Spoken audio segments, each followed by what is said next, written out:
Piny owacho ni dhi medo jiwo sir kaka okang' mar kedo kod medo kute yake pacho kae kinde ma piny Kenya oriwore kod piny mangima e hingo odiechieng' mar ayaki. Jagoro mong'ere migawo mar thieth Mary Muthoni wacho ni piny Kenya oseduoko chien landruok mag kute mag ayaki kod 72% e kinde higni 20 mokalo. Yango ni chenro ma kamago bende oseduoko chien tho mikelo kod ayaki kod landruok kute mag ayaki kuom miyo nyaka kuom nyathi. Olero ni medruok bende ni jogo mayudo thieth kod yedhe mag geng'o ayaki osemedore, kata kamano lero ni piny owacho pod yango midhiero mar landruok kute ayaki iemo hiyo kind nyiri matindo kod lwenje mag udi gi kit chwech. Pia mambo ya triple threat. Triple threat ni ile maneno ninaita HIV infection, teenage pregnancies na gender based violence.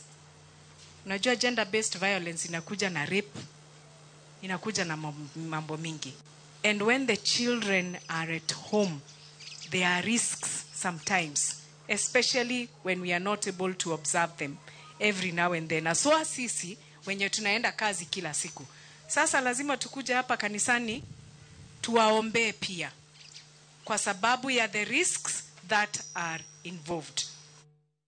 Nyakwara mogi wadhi yweyo pikiri mabor kwa duogo weche mag